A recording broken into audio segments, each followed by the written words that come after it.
Like करे, share करे, subscribe करे. प्रपंचात आपल्या घरी सर्व झोपलेले असतात राजा. त्या ठिकाणी कोणी जागा करणारं नसतं, सर्व झोपलेले असतात. ते म्हणतात झोप अजून दिवस नाही झाला, सूर्योदय झाला नाही, झोप. अशा ठिकाणी झोपावं की ज्या ठिकाणी कोणीतरी जागा करणार आहे, नाही की नाही? पण तरुण माणसाने जर डोळे लावले त्याला झोप येते. म्हातारे माणसं थोडसा 15-20 मिनिटं 5 मिनिटं झोपतात. असे थोडेसे डोळे लावले 5 मिनिटात बसल्या बसल्या त्यांची झोप होऊन जाते. समोरच्याला समजत की नाही हा झोपला म्हणून. आहे की नाही? बरेचसे आता हे मी तर काही लक्ष देत नाही. मी कथा सांगण्यात रममान असतो. माझा आनंद कथा सांगण्यात निघून जातो. मला काही कळत नाही कोण झोपते कोण ऐकते. जे ऐकत असतील त्यांचं चांगलं आहे, नाही का ऐकत असतील त्यांचं त्यांच्याहून चांगलं आहे. जे घरी भद्रा मारुती सारखे झोपेल असतील, दुपारी लोक भद्रा कथा सोडून देतात. आजचा शेवटचा दिवस आहे, त्यांचं त्यांच्याहून चांगलं असावं. असं त्याच्याहून आपण का वाईट म्हणावं, त्यांचं वाईट व्हावं नाही. काय होतंय, म्हाताऱ्या माणसाला काही झोप लागत नाही. जास्त लागली तर 2 मिनिटं 3 मिनिटं 5 मिनिटं झोपला. जामनेर भागात मी कीर्तनाला गेलो. दिवाळीचा प्रेट होता थंडीचा. कीर्तनाला गेल्यानंतर त्यांनी काय व्यवस्था केली माझी एका, म्हणजे कीर्तन झाल्यानंतर थंडीचा प्रेट होता. ते म्हणजे आता जाऊ नका. त्यांनी काय म्हाताऱ्या आजोबाच्या रूममध्ये व्यवस्था केली. त्या म्हाताऱ्या आजाला सवय होती बिडी ओढायची. कशाची सवय होती? बिडी ओढायची सवय होती. इतक्या बिड्या म्हणल्या उठशाप जरी होते. उठशाप तुमच्याकडे कोणती बिडी असते? उठशाप आहे का तुमच्याकडे? उलट त्याच्यावर असतं. इतकी सवय म्हाताऱ्याला. 12 वाजले 12:30 झाले. म्हटलं झोपू द्या ना बा, सकाळी कीर्तनाला जावं लागते. अजून म्हणे आता बिडी बोलणार नाही मी, झोपा तुम्ही. आणखी सुरू केलं बिड्या बोलणं. सगळा खोलीत रूममध्ये धूळ दाटला. श्वास घेणं मुश्किल. म्हटलं हा तर 1 वाजला तरी झोप येईना. झोपतच नव्हते. काय करावं? त्यांनी काय केलं, मी लाईट तेवढ्यात गेली. लाईट गेली, अंधार झाला खोलीमध्ये. म्हाताराचं थोडंसं लेटलं. तेवढ्यात एक झोपेचा टुलका लागला. डोळे लागले 5-10 मिनिटं. मी उष्टा खालचं बिंडल काढून घेतलं. कशा खालचं? उठसा बिंडल काढून घेतलं. जवळ ठेवतो म्हटलं तर म्हातारा म्हणे महाराज तुम्ही ओढता काय सांगताय? मी जवळ ठेवलं नाही. एक टेबल होता त्या खोलीमध्ये रूममध्ये. टेबलचा ड्रॉप मोडला आणि शेवटच्या बाजूला टाकून दिलं बिंडल. मग म्हातारा 5 मिनिटात उठलं. 5-10 मिनिटाचा डुलका झाला.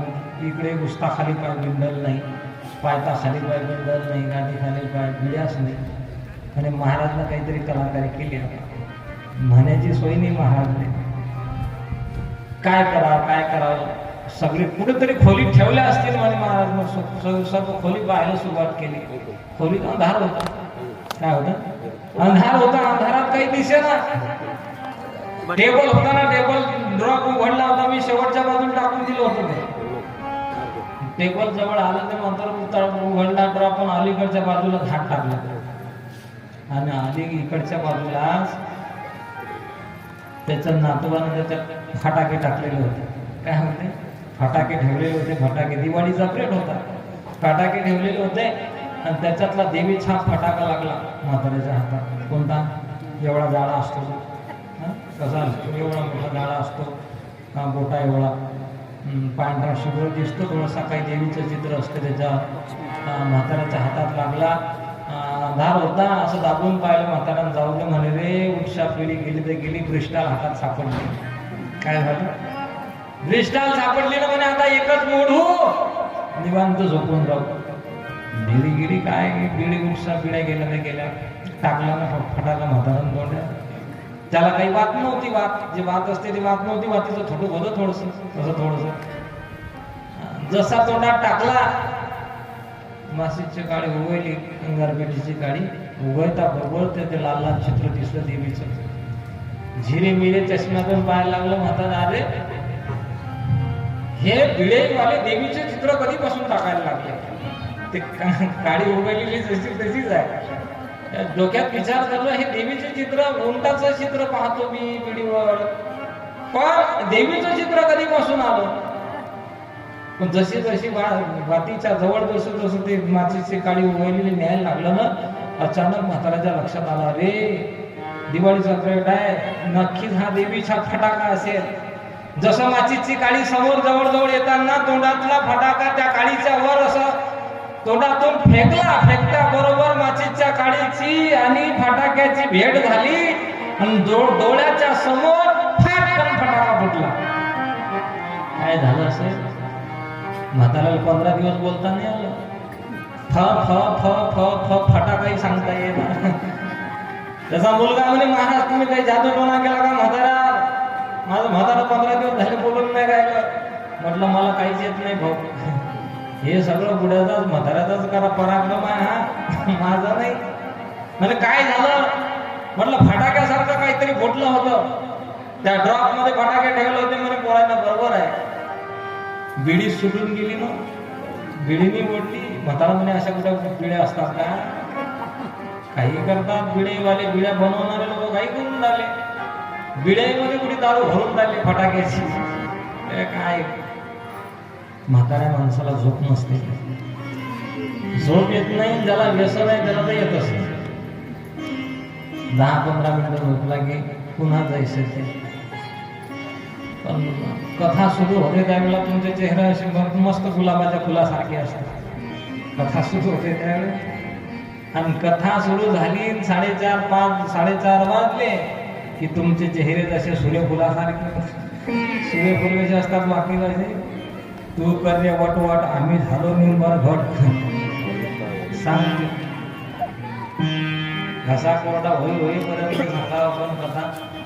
मी का बाहेरचं सांगत नाही, त्याचं कारण आहे की कथा बाजूला जाते, कथा राहते. कथा राहण्याचे शिल्लक म्हणजे सांगण्याचे शिल्लक राहते, म्हणून बाजूला जाणं थोडंसं टाळतो मी. वेळ कमी असतो, वेळ अतिशय कमी असतो कथा सांगण्याकरता. 2 सत्रात कथा घेतली, सकाळी 3 तास, दुपारून 2 तास, 5 तासातही कथा पूर्ण होत नाही. नाही होत पूर्ण.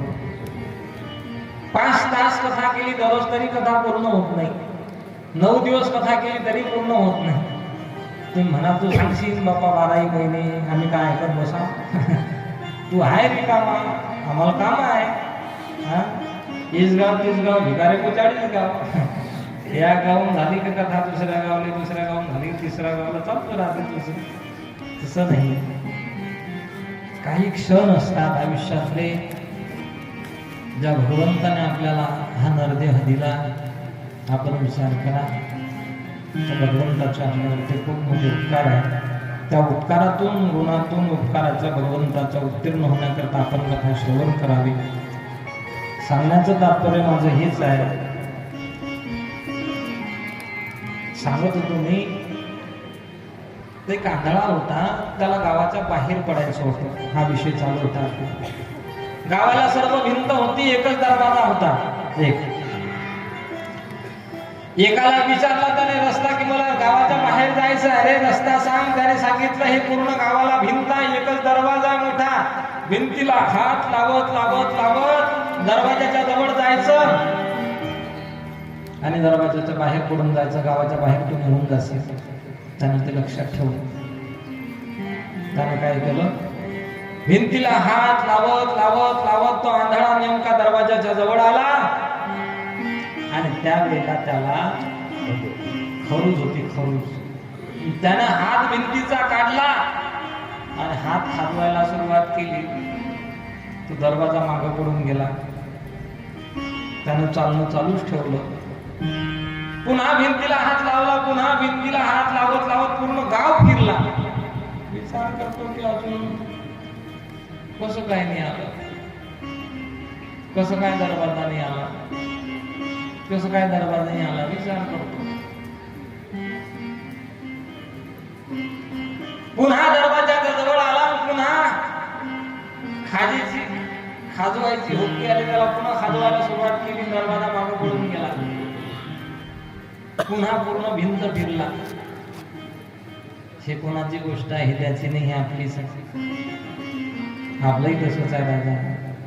आपण परमार्थ करत करत करत भक्ती करत करत मुक्तीच्या दरवाजापर्यंत येतो.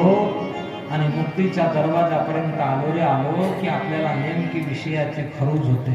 काय होते? विषयाची खरूज होते. आणि विषयाची खरूज झाली रे झाली की मुक्तीचा दरवाजा मागं पडून जातो. मग पुढे काय होते? पुनरपि जननम पुनरपि मरणम पुनरपि जननी जठरे शयनम यह संसारे खलु दुस्तारे कृपया पाहे पाहि मुरारे भज गोविंदम भज गोविंदम भज गोविंदम मूढमते. मग परमार्थ का एका जन्माने संपत असतो राजा? नाही, अनेक जन्म परमार्थ करावा लागतो, त्यावेळेला भगवंताचे भेट होते. सांगण्याचं तात्पर्य हेच आहे की अनेक जन्म भगवंताच्या नामाची साधना करावी लागेल. ती भक्ती आहे पाचवी. मंत्र जाप मम दृढ विश्वासा पंचम भजन सुवेद प्रकाशा. मंत्र जाप, मंत्राचा जप करणं ही भगवंताची भक्ती आहे. मला असं वाटते तुम्ही स्वार्थाच्या पोटी जप केला तरी चालेल. कशाच्या पोटी? फक्त दृढ विश्वास असणं महत्वाचं आहे. तुमचा जो भाव असला पाहिजे, असं नाही, दृढ भाव. मंत्र जाप मम दृढ विश्वासा पंचम भजन सुवेद प्रकाशा. देवासनाचे साधी भक्ती सांगितली. साधी भक्ती म्हणते छठ जमसिला करते निरंतर निरंतर सज्जन धर्मा सात वसव वही जाना मोठे संत अधिक करिलेगा आठव जथा लाभ संतोष सपने नहीं दे कर परदेश नवा शरण समझन चलसीना मम भरोसा हिय करचन दीना नवम एकहु जिनके होई नारी पुरुष सब चल होई. जय सिया राम जय सिया राम जय श्री राम. जय सिया राम जय सिया राम जय सिया राम जय सिया राम जय सिया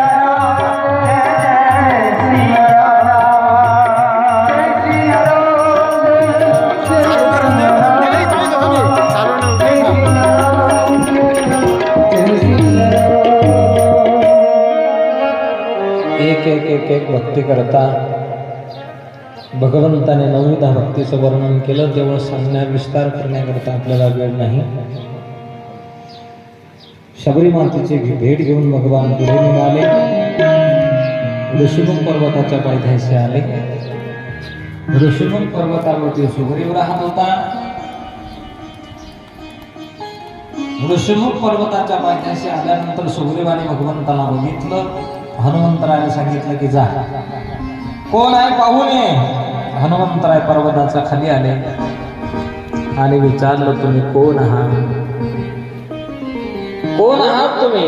हो तुम श्यामल गौर शरीरा क्षत्रिय रूप फिरहु वनवीरा. कौशलेश भगवंताने उत्तर दिलं, कौशलेश दशरथ के जाये हम पितुवचन मानी बनाये. मी कौशल्याचा मुलगा आहे. माझ्या वडिलांचं नाव दशरथ आहे. वडिलांचं वचन पूर्ण करण्याकरता आम्ही वनवासात आलो. या ठिकाणी माझ्यासोबत माझी लक्ष्मी होती, धर्मपत्नी होती. पण या हरी निशिचर वैदेही, या ठिकाणी राक्षसांनी निशिचरांनी वैदेहीचं हरण केलं, जानकीचं हरण केलं. म्हणून आम्ही जंगलामध्ये फिरतोय. भगवंताने विचारलं रामप्रभूने, तुम्ही मला विचारलं, माझा परिचय मी तुम्हाला सांगितला, पण तुमचा परिचय काय? हनुमंतराय म्हणतात, कोण्या दृष्टीने विचारलं तुम्ही माझा परिचय? देहदृष्टीने माझा परिचय विचारत असाल, देहदृष्ट्या तू दास हो, देहदृष्टीने मी तुमचा दास आहे, जीवदृष्ट्या तू दंशक आहे, जीवदृष्टीने मी तुमचा अंश आहे, आणि आत्मदृष्टीने जर विचारत असाल प्रभू तर आत्मदृष्टीने तुम्ही आणि मी एक आहे. ती मी निष्ठला मती हनुमंतरायाने स्वतःचा परिचय दिला. ब्राह्मणाचं रूप धारण करून आले होते. हनुमंतराय स्वतःच्या रूपात आले, भगवंताला साष्टांग दंडवत प्रणिपात केला. हनुमंतराय पवनसूत हनुमान की जय, रघुनाथ भगवान की जय.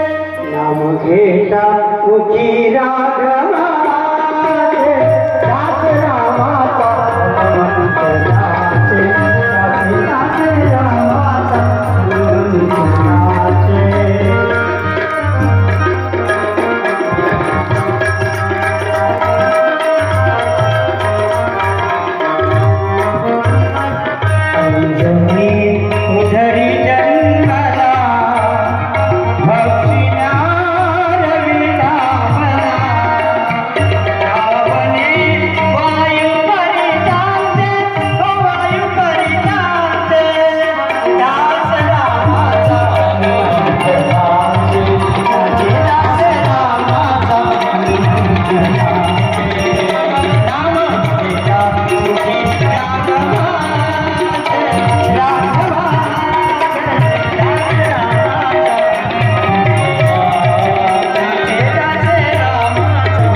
वर्णन करत असताना हनुमंतरायांची आणि भगवंताची भेट झाली. भगवंताचं आणि भक्तांचं मिलन झालं.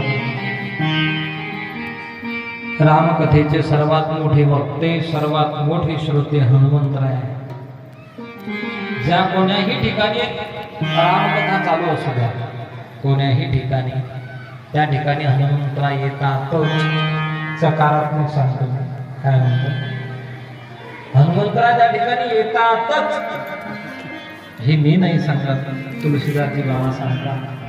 ज्या ठिकाणी रामप्रभूंचं चरित्र, रामायण कथा चालत असेल त्या ठिकाणी हनुमंतरायचं प्रागट्य असतं. तुम्ही घरात जरी पारायण केलं रामायणाचं आणि पारायण करत असताना हनुमानजीला विनंती केली की हनुमानजी मी पारायण करतोय पण तुम्ही श्रवण करावं अशी माझी इच्छा आहे. तुमचं पारायण श्रवण करण्याकरता सुद्धा हनुमानजी आल्याशिवाय राहत नाही. एवढं प्रेम रामायणावरती हनुमानजीचं आहे. हनुमंतराय म्हटले देवा मी नाही येणार साकीत लोकांना. का? कारण तुम्ही स्वतः आहे तिथं, तुमची कथा नाही श्रवण करण्याकरता मिळणार, मला कथा श्रवण करायची आहे.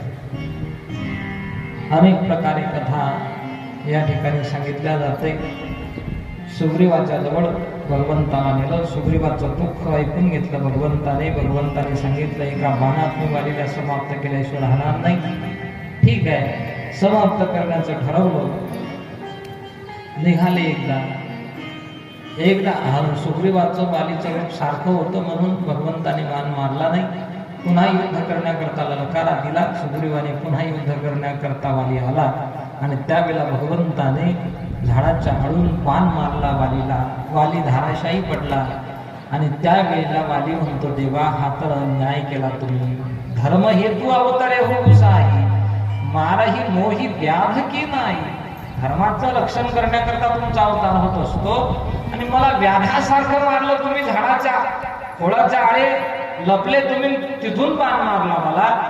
मारही मोही व्याध की नाही. एखादा व्याधी, एखादा बाधी जसा आळून बाण मारतो तसा मला मारला. तुम्ही तर धर्माचं रक्षण करण्याकरता आले. भगवान म्हटले बरोबर आहे तुझं. बघ तू पापी आहे. वाली म्हटला मी पापी आहे. कोणतं पाप केला? अनुज वधू भगिनी सुतनारी सुन सटकन्या समयेचारी. अनुज वधू लहान्या भावाच्या पत्नीवरती जो वाईट दृष्टी ठेवतो ना वाली, तो पापी आहे. ताहे बधे कछु पाप न होई. त्याला मारलं तरी काही पाप लागत नाही. आणि तू लहान्या भावाच्या पत्नीवरती वाईट दृष्टी ठेवली. वालीला पुन्हा विचारलं तुला पुन्हा हे पाहिजे का? नाही. अंगदाला बोलवलं. वालीने अंगदाचा हात भगवंताच्या हातात दिला. वाली म्हणतो देवा असं माझ्याकडून जी चुकी झाली ते वाली माझ्या पुत्राकडून होऊ नये एवढंच द्या. वालीने शरीर सोडलं. तारा विलाप करते. सर्व प्रसंग अतिशय विस्ताराने आहे. सुग्रीवाचा राज्याभिषेक झाला.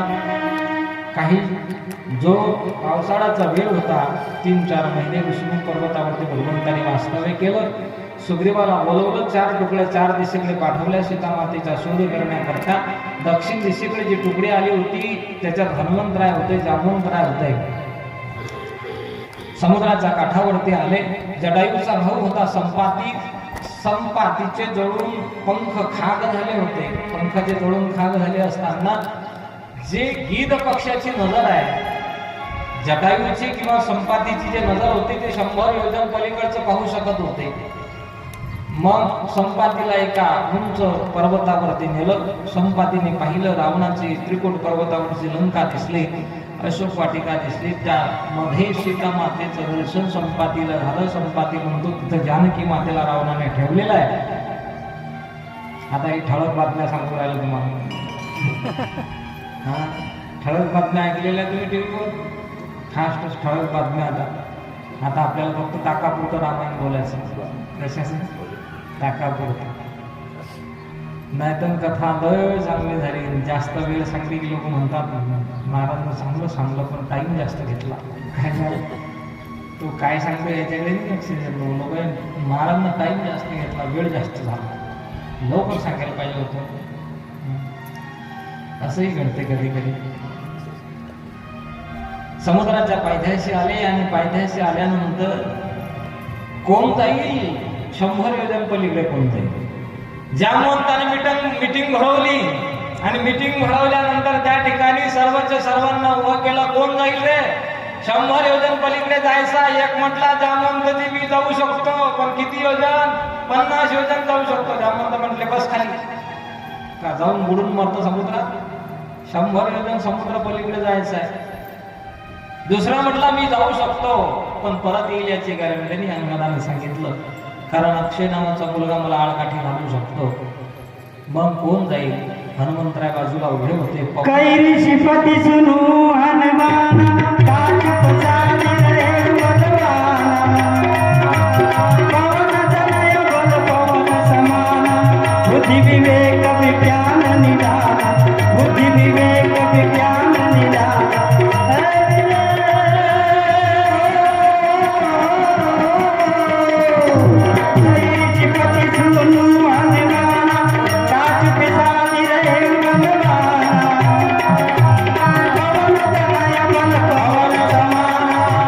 विवेक विज्ञान निधाना. बुद्धि विवेक विज्ञान निधाना. हनुमंतराय अतिशय बलवान आहे. पवन तनय बल पवन समान. पवन पुत्र आहे. पवनासारखा वेग, वायूसारखा वेग हनुमंतरायांचा आहे. पवन तनय बल पवन समान. बुद्धी विवेक. हनुमंतराय ही बुद्धीची देवता आहे. कोणाची देवता? बुद्धी देणारी देवता आहे हनुमंतराय. बघा, एखाद्या मुलाची बुद्धी जर मंद असेल तर त्या मुलाला सकाळी सकाळी हनुमान चालीसा वाचायला लावा. नक्कीच त्या मुलाची बुद्धी वाढल्याशिवाय राहणार नाही. नक्कीच. पण त्याच संकल्पनेने मुलांच्या मुखातून हनुमान चालीसा निघाली पाहिजे किंवा मुलांची हनुमान चालीसा पाठ झाली पाहिजे. याच्याकरता आपण एक कॅलेंडर छापलं हनुमंतराच्या चालीसेचं.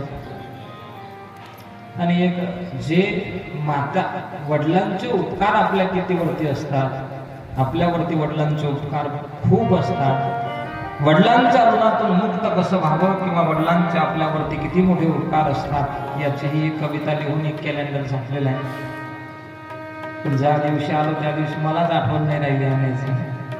पण आता एका बसमध्ये भावाने पाठवून दिले. बहुतेक संजय महाराज आता आज संध्याकाळी येतील, म्हणजे आता अर्धा पाऊण तासात किंवा 5-10 मिनिटात येतील. मुलांची बुद्धी वाढण्याकरता शास्त्राने खूप उपाय सांगितले. एखादा मंद मुलगा असेल, पाठांतर केल्यानंतर त्याच्या स्मरणात राहत नसेल तर त्याला उडदाची डाळ कधीच खाऊ घालू नका. कळण्याची भाकर नाही खाऊ घालायची. कळण्याची भाकर समजते ना, त्यानं बुद्धी मांद्यत्व येते, बुद्धी मंद होते. आणि एक भाजी आहे तोंडलं नावाची. तोंडलं समजते का तुम्हाला? तोंडलं, रामदास बाबा, तोंडल्याची भाजी खाल्ली का तुम्ही? नाही, तुम्ही नाही खाल्ली? आम्ही आलतो त्या दिवशी पहिल्याच दिवशी आम्हाला आणली होती ते. खाल्ला असं मग नाव माहीत नाही. खाल्ल्याचं नाव माहीत नाही मला त्याचं. पण त्याचा फरक असा आहे की जेवढी उडदाची डाळ मुलाची बुद्धी मंद करते त्याच्यापेक्षा 1000 पटीनं तोंडलं ही मुलाची बुद्धी मंद करते. तोंडलं तुम्ही आज सकाळी खान पाठांतर करा, संध्याकाळी म्हणून दाखवा, त्याच्यातलं अर्ध तुमचं विसरून जा. संध्याकाळी एवढा फरक आहे. उडदाचा पापड आम्ही तर 10 वर्ष उडदाचा पापड खाल्ला नाही. उडदाचा पापड, उडदाची डाळ तर सोडूनच द्या. उडदाची डाळ, तळण्याची भाकर, ते एक काय म्हणतात ना त्याला, जोपर्यंत विद्यार्जन करण्याचं काम. दररोज एक पेरू खाल्ला तरी मुलाची बुद्धी वाढते. अनेक उपाय शास्त्राने सांगितले, खूप उपाय सांगितले. 3 काजू चमचाभर मध जर मुलाला खाण्याकरता दिलं तरी मुलाची बुद्धी वाढते. एक स्तोत्र आहे प्रज्ञावर्धन स्तोत्र, प्रज्ञा नाम बुद्धी. बुद्धी वाढण्याकरता कार्तिक स्वामीचं ते स्तोत्र आहे. अस्य श्री प्रज्ञावर्धन स्तोत्र मंत्रस्य सनत कुमार ऋषी स्वामी कार्तिकेय देवता अनुष्ठुप छंदः. हे जरी स्तोत्र पठन केलं तरी सुद्धा मुलाची बुद्धी अतिशय प्रगल्भ होते. हनुमानजीचं जे स्तोत्र पठन करतात किंवा हनुमान चालीसा पढतात, वाचतात, आपल्या जीवनामध्ये संकट येत असतील किंवा एखाद्याला असाध्य रोग जडला, काय म्हणतो मी, असाध्य रोग जडला किंवा सर्दी होत राहते किंवा काहीतरी व्याधी जडली एखादी, सतत 15 दिवसातून, 1 महिन्यातून तुम्हाला होते, काय करायचं? सकाळी उठल्यानंतर, स्नान झाल्यानंतर, आसन टाकून बसल्यानंतर 1 ग्लासभर पाणी समोर घ्यायचं. घेतल्यानंतर हातात हनुमान चालीसा घ्यायची. अशी हनुमान चालीसा घेतल्यानंतर ते हनुमान चालीसा पूर्ण वाचायची. वाचल्यानंतर त्या मुखातले शब्द किंवा हनुमान चालीसेचे शब्द त्या ग्लासातल्या पाण्यावरती पडतील अशी हनुमान चालीसा वाचायची. पूर्ण वाचून झाल्यानंतर ते पाणी स्वतः आपण पिऊन घ्यायचं. ज्याला ही व्याधी असेल किंवा ज्याला त्रास असेल, असाध्य रोग सुद्धा बरा होईल. असाध्य ती पावर हनुमंतरांच्या हनुमान चालीसेमध्ये आहे. आमचे एक महाराज होते निपाण्याचे, खामगावचं जो गाव आहे, त्यांना सतत 1 महिन्यातून 2 ते 3 वेळा सर्दी होत होते. सर्दी झाल्यानंतर ताप येत होता. सतत असं 3 ते 4 वर्ष त्यांचं चाललं ते. त्यांना अचानक असा उपाय सांगितला. त्यांनी तो उपाय कमीत कमी फक्त 2 महिने केला. 2 महिन्यामध्ये त्यांचं सर्दी ताप होणं, त्यांना ते आजारी पण येणं निघून गेलं. आता त्याला त्या गोष्टीला कमीत कमी 5-7 वर्ष झाले. आतापर्यंत तर काही नाही. म्हणजे त्याच्यात शक्ती नाही असं नाही, फक्त दृढ विश्वासाने आपण करा.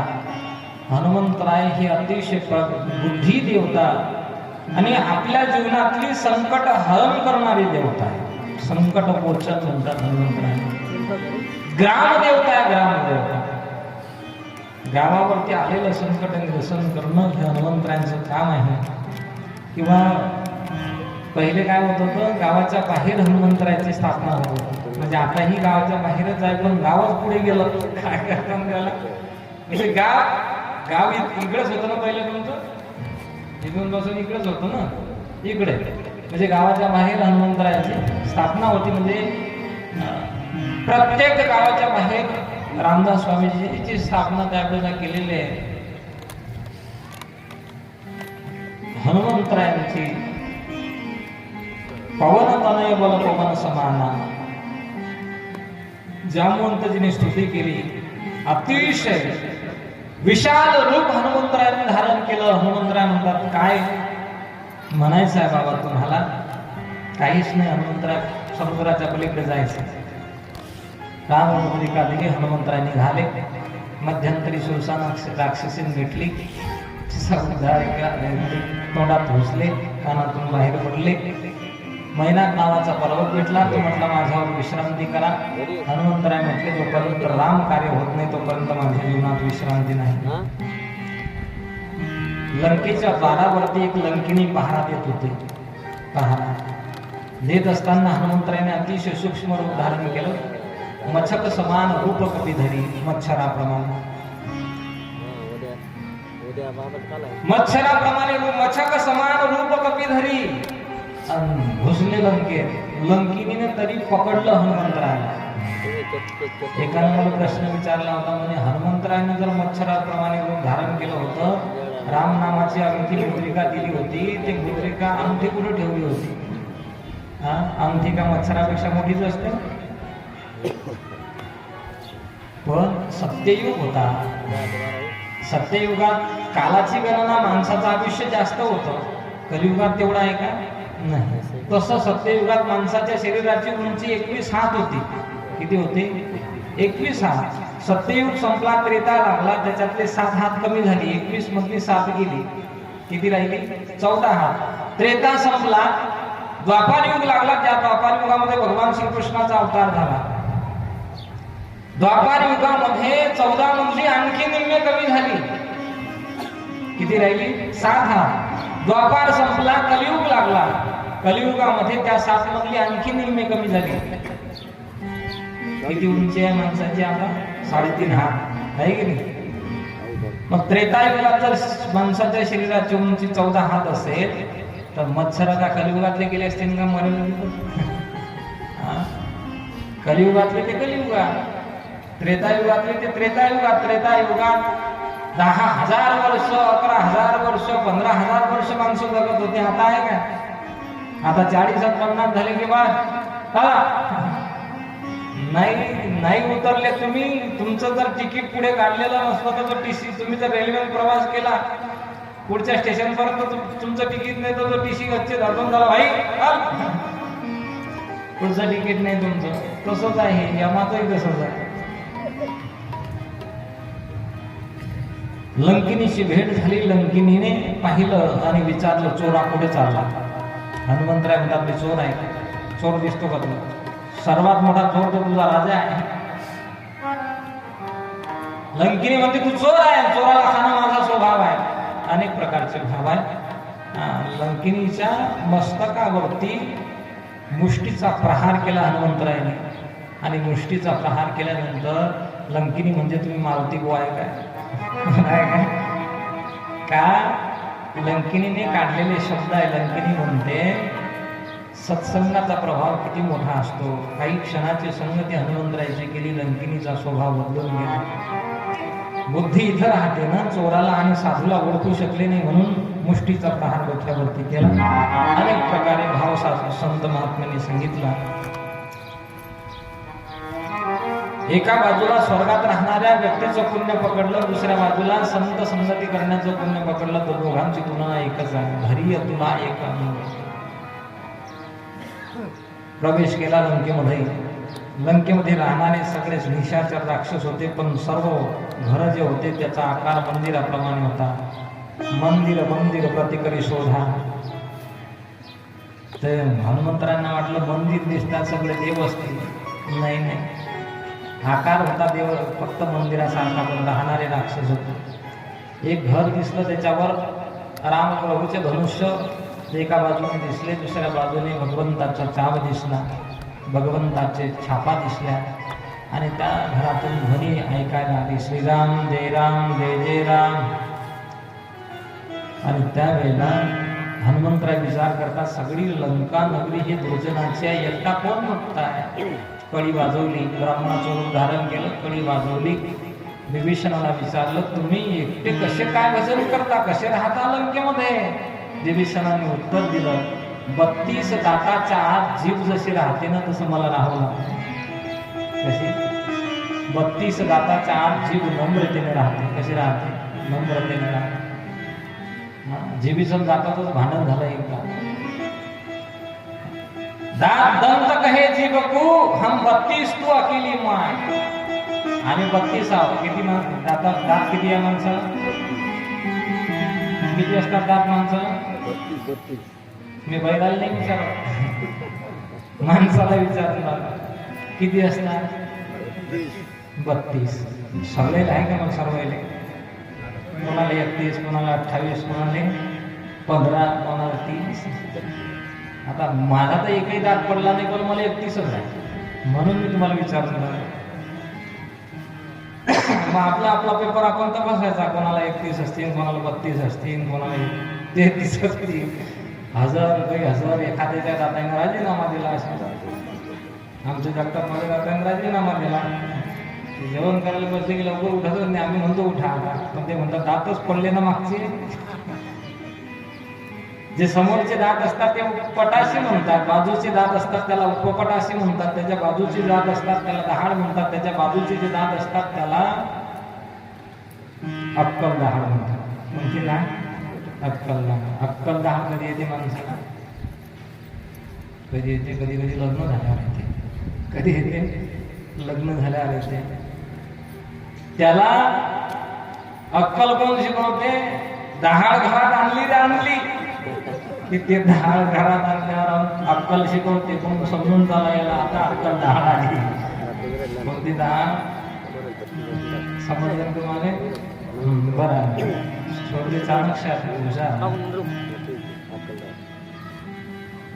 32 दाताच्या आत दात म्हटले आहे. एकदा जर आमच्या तावडीत सापडली ना, कतरून फेकल्याशिवाय राहणार नाही. दंत कहे जीभ को हम 32 तो अकेली माय, एक बार काट खाय तो खिरियात कहा जाय. दातात सापडली ना 32 दाताच्या, तर कतरून फेकल्याशिवाय राहणार नाही.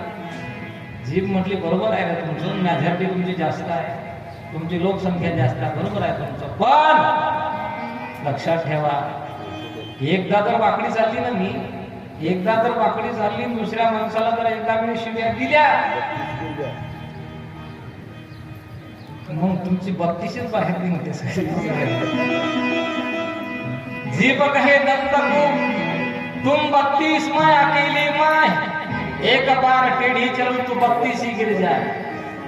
समोरच्याला ज्यावेळेला एखाद्या वेळेला जीभ शिव्या देते ना, समोरचा म्हणतो एक शिवी जर दिली तर तुझी 32 ही पाडल्याशिवाय राहणार नाही. काय म्हणतो?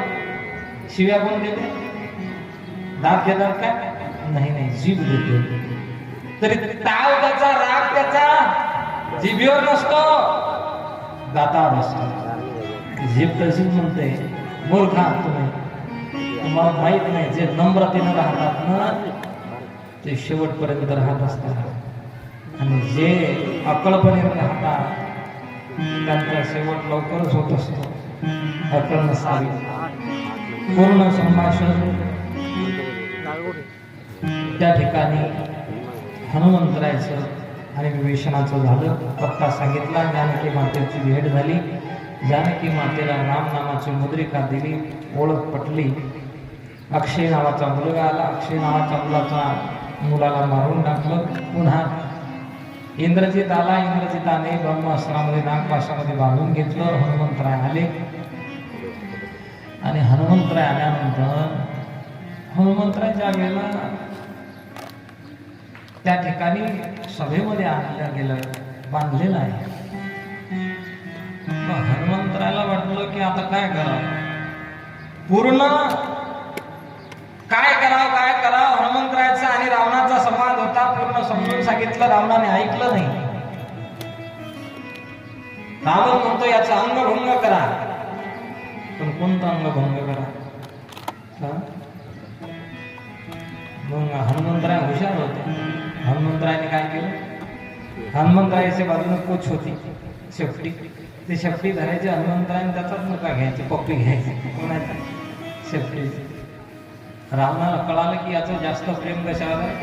शेपटीवर. तो शेपटीला जाग लावून द्या. वस्त्र गुंडाळण्यात आले.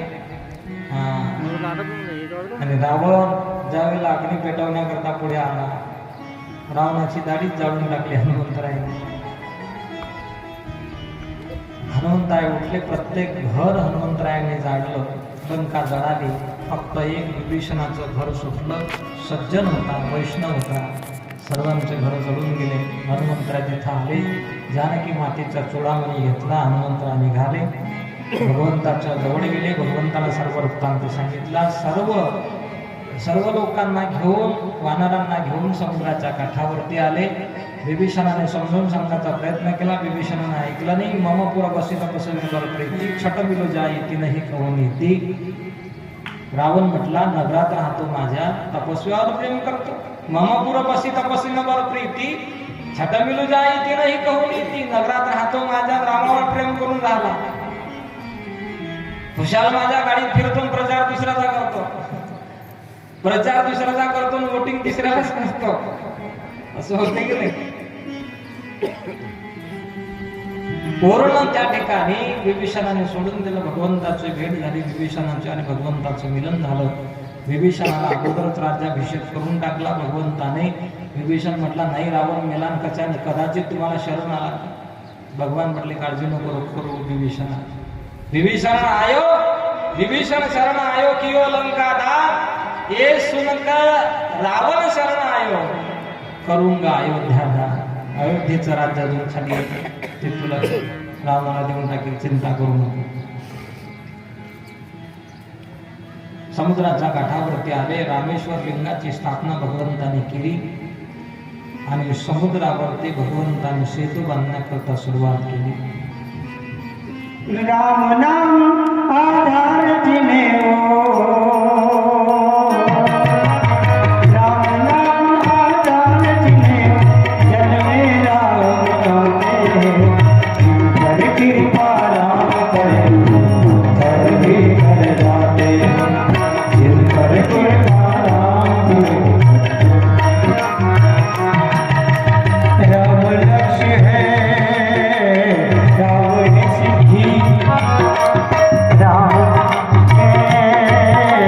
राम सिद्धि, राम ही राह बनाई, राम ही राह बनाई, राम ही राह बनाई, राम कर्म है राम ही करता, राम की सकल बड़ाई, राम की सकल बड़ाई, राम काम करने वालों में राम की शक्ति समाई, प्रकट प्रकट नामों से सारे काम करे रघुराई, भक्त परायण निज भक्तों का, भक्त परायण निज भक्तों का सारा भार उठाते हैं, जिन पर कृपा राम करे अंतर भी कर जाते। राम नाम आधार जिने हो,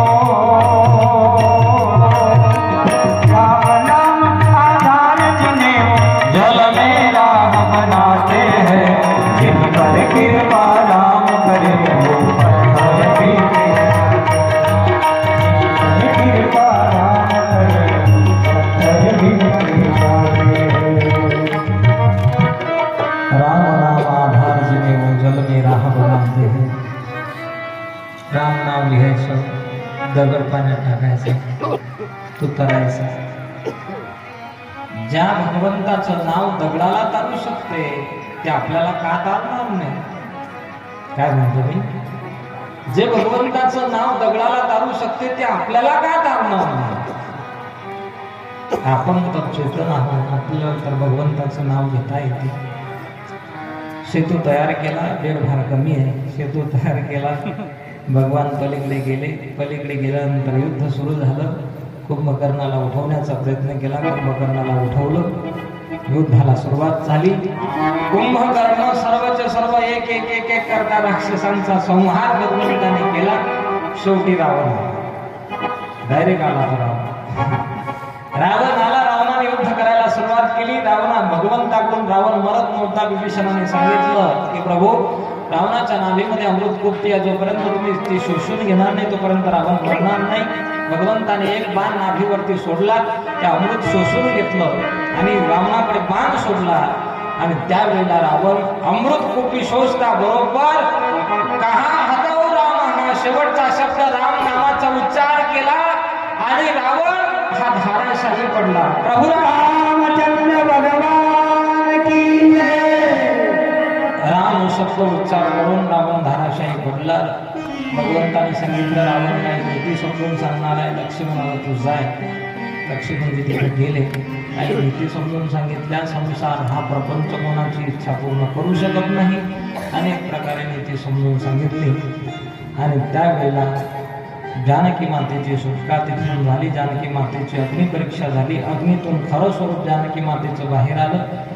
अग्निपरीक्षा म्हणजे मी तुम्हाला जाताच सांगितलं एका तासाच्या अगोदर कशासाठी घेतली. खरं स्वरूप मायावी स्वरूप लुप्त झालं, जळून गेलं. खरं स्वरूप सीता मातेचं बाहेर आलं.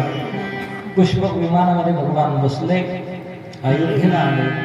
अयोध्येला आल्यानंतर त्या दिवशी भगवंताचा फक्त वनवासाकरता 1 दिवस राहिला होता. वनवास संपला आणि दुसऱ्या दिवशी भगवंताचा राज्याभिषेक झाला.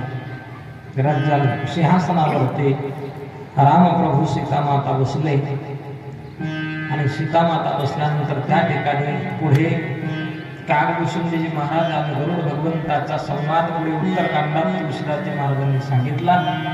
आणि श्रोते मंडळींनी एक इच्छा प्रगट केली की बाबा पुढची ही कथा, लवकुशाची कथा आम्हाला सांगा.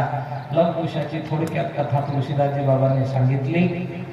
पण त्यावेळेला थोडक्यात फक्त स्पर्श केला. पण तुळशी बाबा म्हणतात आता मला पुढची कथा नाही सांगणार. मी का नाही सांगणार? एकदा माझ्या बाबांना आईंना मी एकत्रित केलं, एका सिंहासनावर बसवलं. पण पुन्हा सीता मातेचा वनवास सांगून पुन्हा मला माझ्या भगवंताला आणि जगत जननी मातेला मला पुन्हा वेगळं करायचं नाही. म्हणून तुळशीदासजी बाबांनी पुढची कथा सांगितली नाही. इथपर्यंत तुळशीदासजी बाबांनी सांगितली. थोडक्यात मार्मिक भाव भरपूर सांगितले, खूप सांगितले की तेवढं आपल्याकडून सांगणे शक्य नाही.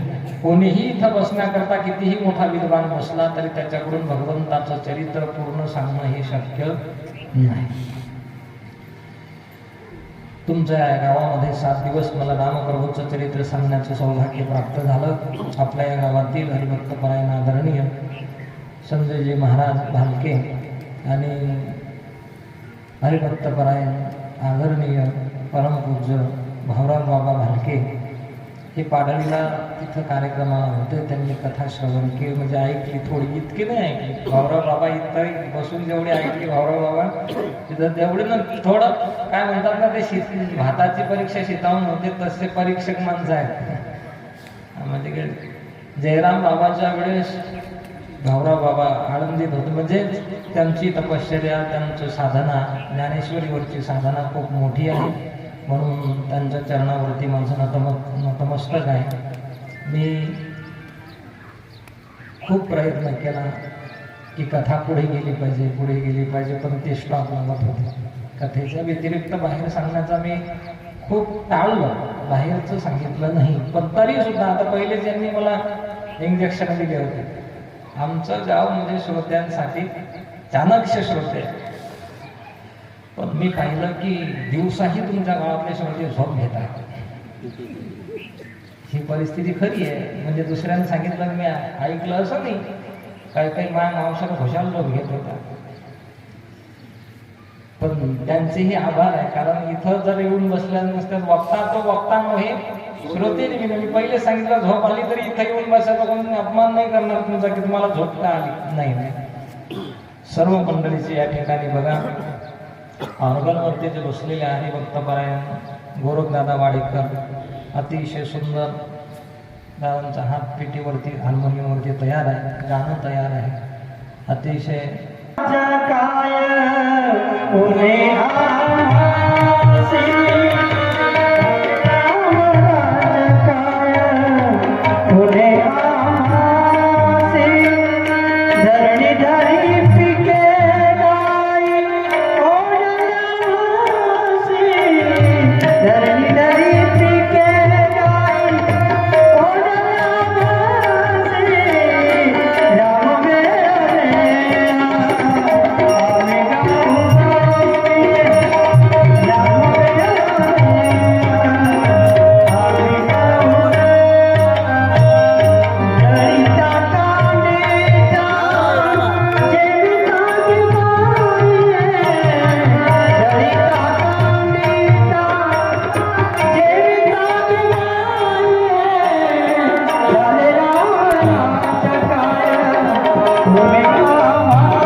हॅलो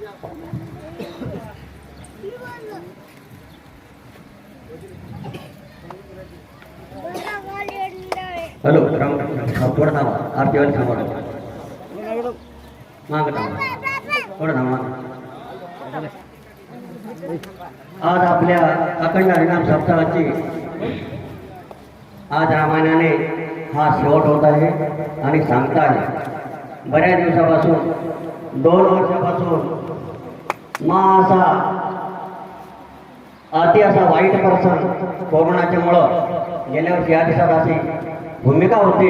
या गल्लीनंतर आलो तर एक माणूस सोबत बोलत नव्हता, एक माणूस गल्लीला दिसत नव्हता. आणि हीच काळ याच वेळेस आता गल्लीना माणसं मात नाही. हे त्या भगवंताचं ही कृपा आहे आपल्यावर, सगळ्या जगावर, आपल्यावरच नाही. 1 वर्ष झाले आपण त्या काळातून वाचलो आणि या वाचल्यामुळे आपण ही कथा ऐकू शकलो. 2 वर्षापासून वासुदेवजी महाराज यांची कथा आणि पाटळी ऐकली होती. महाराज म्हणाले तुम्ही ऐकली थोडी, पण महाराज कुठं असं जिथं कथा असतात तिथं फक्त रामायण असतं. ते रामायण काही ऐकण्यासारखं नसतं.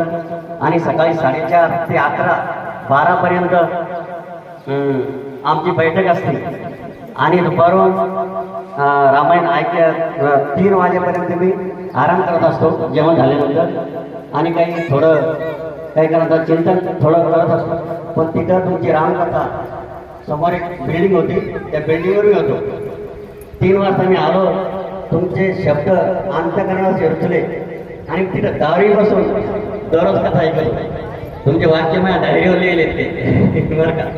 समोर नाही आलो, समोर 1-2 दिवस आलो. पण ते जास्त लोड सकाळी 4:30 काकडा झाल्यानंतर 6 वाजता लगेच पारायण सुरुवात होती. आणि दिवसभर 2-3 वेळेस 2 ते 2:30पर्यंत आराम करून इतकी भावपूर्ण तुमची कथा ऐकली. असे बरेच मुद्दे मी डायरीवर लिहिलेले. तर त्या वर्षी आपल्याला 2 वर्षे त्यांची कथा घ्यायची होती, पण कोरोनाच्या काळात मला पण घेऊ शकलो नाही. अति असा भावपूर्ण असा त्यांचा सांगण्याचा अर्थ आपल्या संसारात कसा त्याचा उपयोग करावा. पण आपलं भाग्य कमी पडलं, आपण इथं येऊन आपल्या इथं सर्व दिवसभर अन्नदान गावातल्या मंडळींना देऊन सुद्धा आपण इथं ऐकू शकलो नाही. तर आपल्या पद्धत काहीतरी आपला पुण्याचा साठा कमी होता असं म्हणायला काही हरकत नाही. कोणीच भरून आपण येऊ शकलो नाही आणि आल्यानंतर आपण ती कथा गावात असलो तरी ऐकू शकलो नाही. पण तरी काही दिवसांचा परिणाम होईल. महाराजांनी अशी उत्तम अशी सुंदर रामकथा आपल्या गावामध्ये सांगितली आणि महाराजांची कोणतीही व्यवस्था आपल्याकडून झाली नाही. तुम्हाला सांगतो तिथं त्यांना चहाची व्यवस्था नाही, पाहिजे तशी घरी ते कृष्णा त्यांनी कमी नाही केलं, पण जी व्यवस्था असते या मंडळीची ती आपल्याला कोणतीही झाली नाही. इथं आसन नाही, इथं अशा सगळे इतकं बनवेल असते की स्वर्गासारखं इथं असते. पण महाराज त्या गोष्टीचे नाही, लौकिकाचा भाग त्यांच्या जीवनामध्ये नाही आहे. म्हणून ते कोणतेही त्यांनी 10 माणसं सुद्धा इथं कथा ऐकायला नसतात. जी 1000-5000 माणसामध्ये ते कथा सांगतात तीच कथा त्यांनी इथं सांगितली. हे महाराजांचं वैभव याला वक्ता म्हणतात, नाही तर श्रोते नाही तर चालल्या टिंग्या मारणं. एकही महाराजांनी अशा विषय सोडून सुद्धा एक शब्द सांगितला नाही. म्हणून महाराजांचे अनंत असे उपकार आहेत. त्यांची उतराई होण्याकरता आपण काही तर कधी त्याची उतराई होऊ शकत नाही. आपण त्याची कोणती सेवा झाली नाही, इथं कोणतीही त्याची आपल्याकडून सेवा झाली नाही. म्हणून महाराजांनी आमचं या गावकरी मंडळीचं जे काही चुकलं असेल ते आपण आपल्या पत्रात घ्यावे ही आमची सर्व गावकऱ्यातर्फे विनंती आहे. आणि आता आरती होईल. आरती झाल्यानंतर सर्वांनी आपापल्या परिणाम एक तुम्ही म्हणता पैशाचा उद्देश नाही, पण वक्ता जो आहे 7 दिवस रामकथा सांगत असतो आणि आपण रिकाम्या हाताना ते दर्शन करणं. संतांकडे जाताना रिकाम्या हाताने जाऊ नये आणि देवाकडे जाताना रिकाम्या हाताने जात नसतात. 1 रुपया असेल, 2 रुपये असेल, थोडं असेल, काही असेल तरी आपण आरती झाल्यानंतर सर्वांनी आता दर्शन घ्यायचं आहे आणि नंतर हा कार्यक्रम आपल्या शेवट होणार आहे.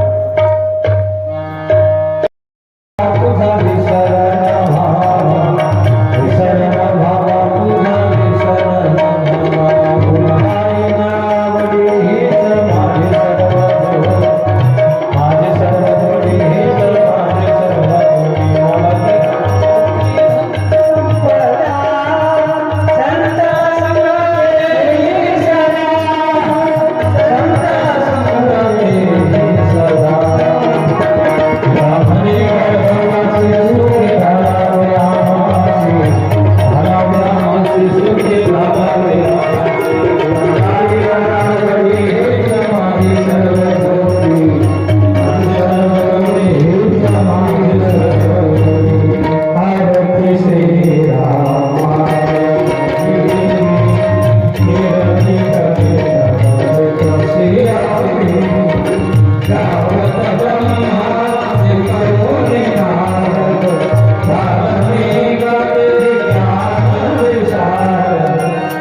या ठिकाणी